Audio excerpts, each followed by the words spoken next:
How many people in here have rentals in here? How many people have rentals? How many people in here have short-term rentals?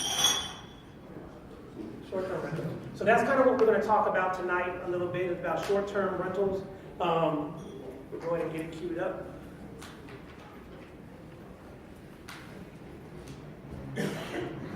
Okay, so one of the things we're going to talk about tonight is Airbnb. You got a lot of different websites out there today that host short-term rentals. You have Airbnb, you have HomeAway, and you have all these other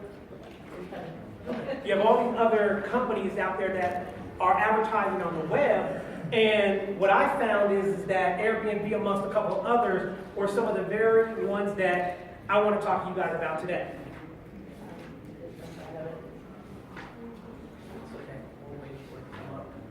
Currently, I purchased a property, Shereen and I, last November. We went through the city of Atlanta, we went through all that whole variance thing, and it took us some time to actually get the permits to go ahead and build the house. We finally got the house built, and it came available in July.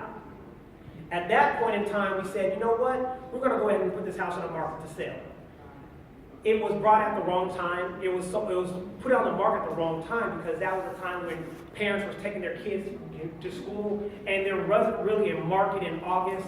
So we held that property, and at that point in time, we said, you know what? Let's keep paying the mortgage, and at some point, we'll be able to sell it when the time comes.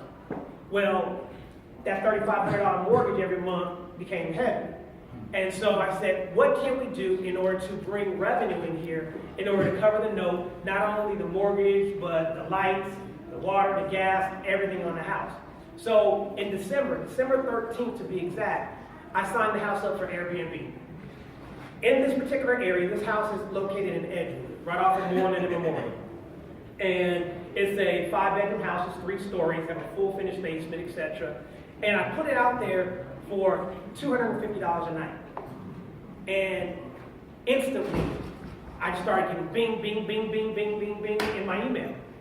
And I started talking to some people, and I said, you know what? I may need to change some things. So I raised it to $350 a night. New Year's got booked.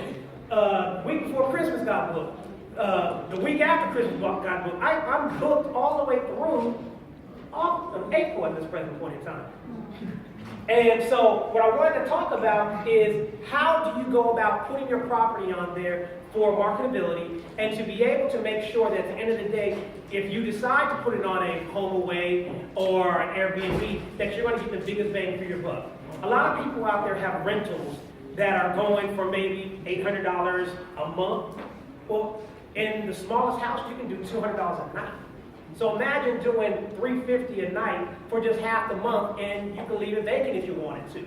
You're killing your numbers at that point in time.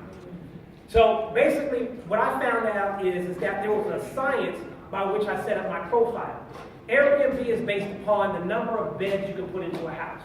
So I see Matt back there. I was out on vacation for Christmas, and I said, Matt, I got somebody at my house, and they need some more towels. Can you go down there for me?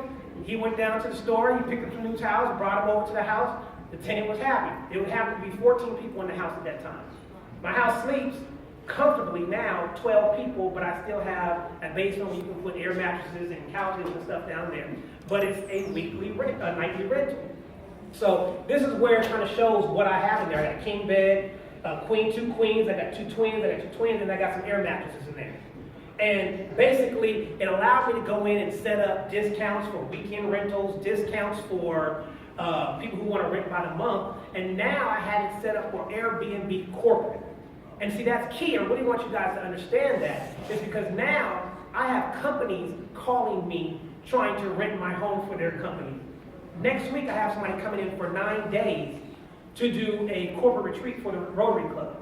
I had a guy booked this morning for a tech conference up in April. And so what happens is now you open up your house to a different market of corporate people trying to rent houses.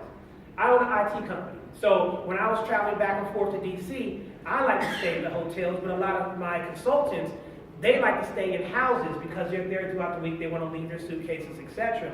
And they were doing the Airbnb thing. And so that kind of put me on game as to say, that's what I wanted to do.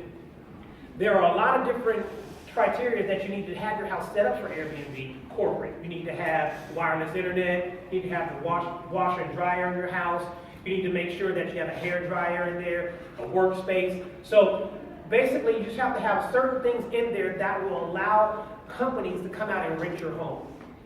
But within 2 weeks, this is what my January did. This is what I have booked up for January. Yesterday, I had a lady call me inquiring about from the 6th, which is tomorrow, all the way through the 9th. I expect her to book tonight. I put this presentation together last night, and I already have this week booked out and this week booked out. You know, so it has just exploded beyond what I thought it was going to do. I'm at $350 a night. Now, mind you, I always go to the Super Bowl. When I go to the Super Bowl, I pay $2,500 a night for the Super Bowl. So now, imagine what's going to happen when it comes here to Atlanta next year. Super Bowl, NCAA championship, the Final Four are all coming here. They're all coming here to Atlanta. So imagine if you found a house downtown Atlanta, Edgewood, Kirkwood, West End. Find a house, fix it up, and get ready for the storm to come through. I guarantee you guys will not be disappointed. I guarantee it. So I have it set up where it's only going to book us out 6 months. The first 6 months, I had a person, when I was sitting down there, just called or just emailed to try to book the house for August. I don't want to book it for that far in advance yet because I'm probably raising my rates. She wants to sell it, but you know, we'll talk about it. I do a minimum 2-night stay. I do a cleaning fee of $125. Well, I found a group of people who want to clean houses. They clean my house for $75 a stay. So if you think about this, let me go back real quick. So what happens is this person checked in on that Friday. They checked out on Monday morning at 11. I paid them $75. One is a family that came in from Colombia. He brought his whole family in there. They checked out yesterday. They went and cleaned the house today. They got another $75. They're coming in. I got somebody checking in here. They're going to check out Monday. They're going to get another $75. So I found somebody who wanted to start their own cleaning business, and now they come and clean my house. I found another person who wanted to start their own lawn maintenance business. So now, when the leaves are in front of my yard, I pay them $35 to clean up, and I have them clean up every time somebody checks in. I'm making the money so I can put it into my cleaning fee. You understand what I'm saying? So it just makes sense. Well, let me go back here. Right here, you have a thing on Airbnb called smart pricing.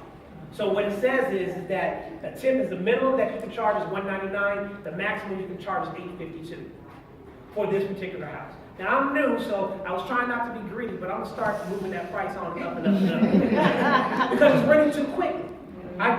Today alone I had 3 bookings. Yesterday I had 2 new bookings, and this is for February, March, April. I got people going into June already. So that is what's going on with that. So, and then security deposit. The security deposit is used to pay for if somebody damages the house. What Airbnb does is they charge their card, and then if they don't do any damages, then they'll refund the money back to that person. So let me talk about payment for Airbnb. If somebody checks in tomorrow at 2 o'clock, I get my money Saturday at 2 o'clock. It's a 24-hour turnaround. Okay? So from the day that they check in, you get paid the next day. So if a person's going to check in for 2 weeks, they're going to pay me that 2 weeks up in advance. So you already got your money. You already got your money. So that's just something I kind of wanted to talk about from an Airbnb. It's something very quick and simple. Think about short-term rentals. I guarantee you won't be sorry. I was going to do monthly rentals. I used to rent houses back in the day. I was out there having to try to collect the money. I'm on Pryor Street at 10 o'clock trying to knock on doors, trying to figure out I need my money. I'm having to go through the eviction process. I don't have that problem anymore. I don't have that problem at all. So, and it's a different type of person who's renting your house. I had a lady this morning ask about, she's 18 years old, wanting to rent. I told her no. She wanted to throw a party in the house. We don't do that. You know, I have neighbors, and both my neighbors know what I'm doing from an Airbnb perspective. So they call me if something is going wrong, and they let me know what's what. The guy across the street now is going to sign up for Airbnb himself. Very simple. Any questions? Are there like certain areas that may not be good for Airbnb? There are people coming in Atlanta, and people have no idea what Atlanta is. the more closer to the activity center, downtown Atlanta, the more you can charge. But there's Airbnb in Fayetteville, there's people going up to Conyers. You can actually go up to the map and see all the Airbnb homes in Atlanta. And then you can look at the Airbnb in your area to determine what you should charge.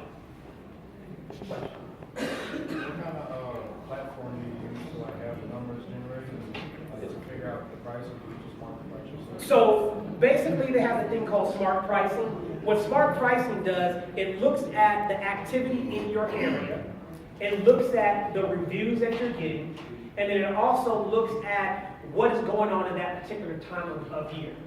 And so that's how they give you a min and a max of what you should actually charge. And then it's up to you. You can set a hard price or you can set a min price. So when I first started, I put it at $199, but then I turned on the button smart pricing, and my very first rental was New Year's Day at $350. And I was mad because I know I could have got more. But that was my very first rental. So, yes. Is there a membership fee? So how Airbnb is, they charge per rental. So for a standard $800 rental, it cost me $35. I'm not spending $35. Is that for the whole thing? It's for the whole stay. Wow. That's why I'm ecstatic right now. Yes. Are there any pending county restrictions as far as how long you can rent your house out on Airbnb? That's more of a neighborhood. So you may have to check with your neighborhood covenants. Like, I had stayed in Eagles Landing Country Club. I couldn't do it in there. But, you know, other places, it all depends upon your covenants of your neighborhood or your condo association. Who else? Anybody else? All right, thank you guys.